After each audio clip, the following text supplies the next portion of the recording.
Welcome to Nasdaq Trade Talks. I'm Jill Malandrino, global markets reporter at Nasdaq.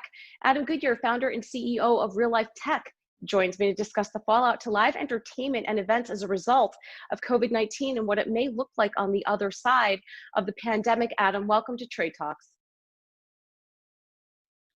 Thank you very much, Jill. Great to be here.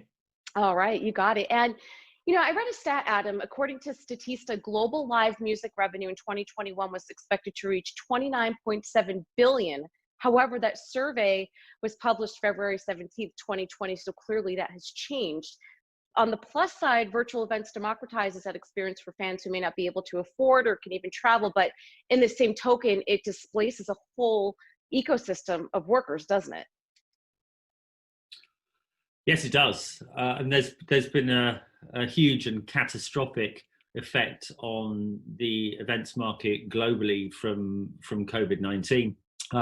Some recent statistics, the University of Houston did a study around Austin and found that up to 90% of Austin's venues, live music venues, could end up closing. And this is something that's echoed right across the US and the world. Chicago's economy has lost $900 million because of live events not happening. And this is repeated everywhere. And it's expected that up to 50% of real world events could close because of COVID-19. Yeah, I mean, those are just tremendous numbers. It's almost impossible to wrap your head around that. So let's learn more about the Realife Tech and the experience automation platform. Sure. So Realife Tech is a company that focuses on creating better experiences, anything from live events, sports games, or even into shopping malls and tourist destinations.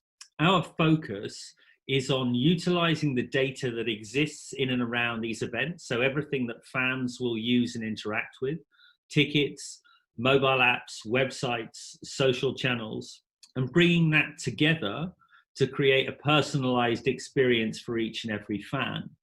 And the importance of that now, we've released what we're calling our COVID Safety Hub, which is a set of technology that sits within the mobile apps of sports teams and destinations that provides key safety information and ways to reduce contact, reduce standing in line for fans as they are coming back. So we see that our company has a potentially pivotal role to play in ensuring safety when events do return. And that's exactly what I was going to ask you. You've had to pivot from what the initial purpose was of Realife Tech, and within weeks, it's entirely changed the purpose with having to figure out what the other side of COVID-19 looks like, doesn't it? Of course, and I think many companies are having to do that, and I think this is a time for businesses that they need to be agile. And our focus was always on using data to personalize, and previously that was about using data to personalize to generate revenue. But equally, if you are able to use data to personalize and provide safety and security, that in turn also generates revenue, because we see that even when events are coming back, we operate all over the globe and there are events coming back everywhere, and they're at minimal capacity or reduced capacity. That what's going to need to happen is those events are going to have to maximize the dollars that they're making from the people who are there.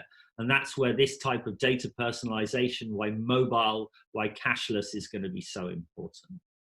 Right, and going back to safety, why is mobile your number one safety tool? Because it provides that direct link to each individual. It's the thing that all of us have. And what we see, we've surveyed thousands and thousands of fans. And what we're seeing is that they need reassurance when events come back, that it is going to be safe for them. And the mobile phone provides that entry point to deliver that safety information and to deliver the ways where they can get in safely, they can park and find their way, that they don't have to leave their seat to order their food and enjoy that entertainment. So it's the thing that people already have that can then be utilized to provide this important safety information. Adam, what happens with data privacy? Do you walk into a venue and sign something saying that, you know, we're going to track your phone so we can determine how many lines and how much waiting time you have? You know, I realize in today's day and age of accessing everything mobile, the user has to have some expectation of that. But what are your thoughts around that with data privacy? We at Realife Tech have a really, really strong view of data privacy, that we think that data should be open and should be controlled and owned by the individual. And therefore, whenever our technology is implemented, it is very, very clear how data is being used. So for example, we're working with the Indy 500 at the Indianapolis Motor Speedway, that as soon as you open that app and access our platform through that, you will be able to choose exactly how your data is used. You'll be able to see where it is utilized and can choose whether to turn it on or off. That even in a living with COVID and post-COVID world, data privacy is extremely important, but it's also important that people embrace technology because it's what is going to help bring us back to normal. And speaking of that, Adam, to wrap up, do you think the live event space will go back to the way it was pre-COVID-19? Do you think it'll evolve into a hybrid model? Do you think it's going to take a couple of years to work through itself, sort of like what we saw with 9/11 and traveling again, where we're just going to have to understand what these new experiences are going to be like? Because I don't know about you, but I'm pretty excited to get back to a concert. Yeah, me too. And what I hope doesn't change is the magic that you can only get from seeing something in real life. But what I do hope changes is the utilization of technology to make that both safe, to make it special, and to make it profitable. And that's what I hope becomes a constant change as we move forward, that the special element of an event stays, but the technology adoption continues on. Excellent point, and we'll leave it at that. Adam, thank you so much for joining us on Trade Talks. Pleasure, thank you. And thanks for joining me. I'm Jill Malandrino, Global Markets Reporter at Nasdaq.